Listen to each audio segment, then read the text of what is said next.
السلام علیکم۔ 28 ستمبر 1918 کا دن ہے۔ پہلی جنگ عظیم ختم ہو رہی ہے۔ پیرس سے 188 کلومیٹر دور ایک چھوٹا سا قصبہ ہے جس کا نام مارکوئنگ ہے۔ یہاں ایک برطانوی سپاہی کے نشانے پر ایک نوجوان جرمن سپاہی ہے جسے وہ چھوڑ بھی سکتا ہے اور مار بھی سکتا ہے۔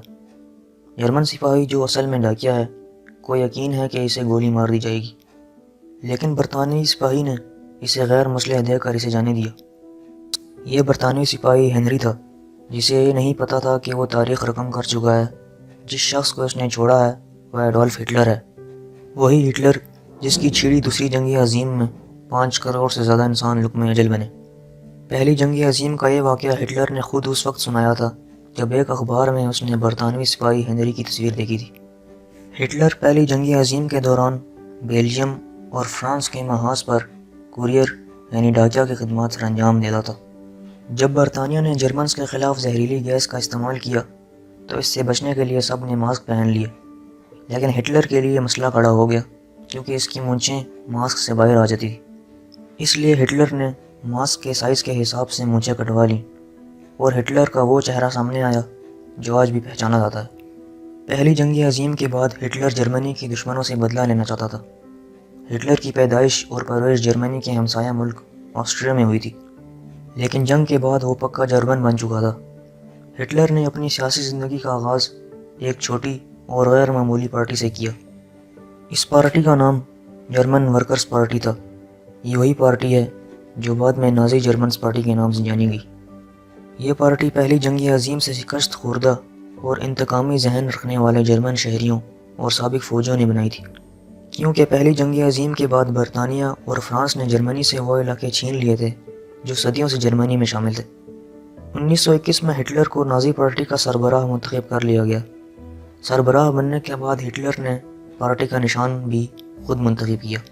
یہ نشان اصل میں ہندوستان میں استعمال ہوتا تھا اور اب بھی ہوتا ہے۔ ہندو بدھ مت اور جین مت کے پیروکار اسے روحانیت کی علامت مانتے تھے۔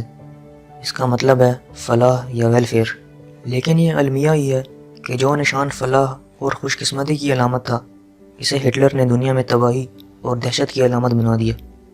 ہٹلر کی سیاسی زندگی میں ایک عارضی رکاوٹ آئی اور اس کا نام تھا ہیڈنبرگ۔ پہلی جنگ عظیم میں ہیڈنبرگ جرمن فوج کا سربراہ رہ چکا تھا اور عوام میں اسے بہت ہی مقبولیت حاصل تھی۔ ہیڈنبرگ ہٹلر کو پسند نہ کرتا تھا اور اسے چانسلر بنانے کے لیے بالکل تیار نہ تھا۔ 1932 میں صدارتی الیکشن ہوئے تو ہٹلر اس کے مقابلے میں کھڑا ہو گیا۔ ہٹلر کو 36% ووٹ تو ملے، لیکن الیکشن ہیڈنبرگ جیت گیا۔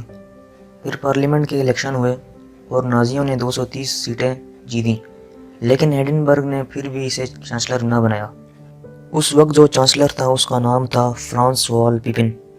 اس نے صدر کو قائل کیا کہ وہ ہٹلر کو چانسلر بنائے اور پھر یہ طے پایا کہ ہٹلر چانسلر ہوگا اور پیپن وائس چانسلر، تاکہ ہٹلر کو ڈکٹیٹر بننے سے روکا جا سکے۔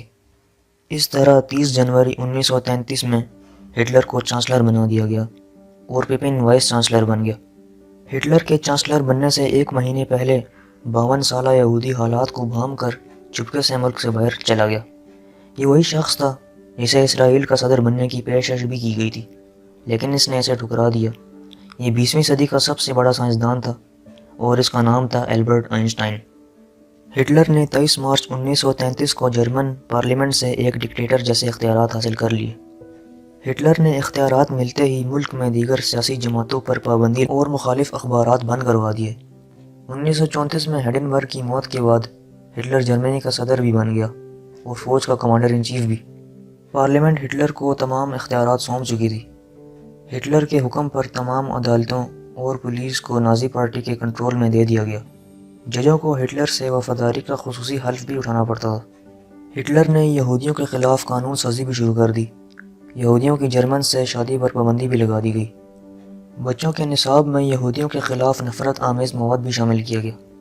ہٹلر پر 60 لاکھ یہودی قتل کروانے کا بھی الزام تھا، لیکن ہٹلر کے ڈی این اے سے یہ بھی پتہ چلا تھا کہ اس کا شجرہ نسب افریقہ کے بربر قبائل اور یہودیوں سے بھی ملتا تھا۔ وہ خود کو جرمن سمجھ کر یہودیوں کے خلاف کاروائیاں کرتا چلا گیا اور ساتھ ہی ساتھ جنگ کی تیاریاں بھی جاری رکھی، اور پھر اس نے ایک دن فرانس پر حملہ کر دیا اور دنیا کا امن برباد ہو گیا۔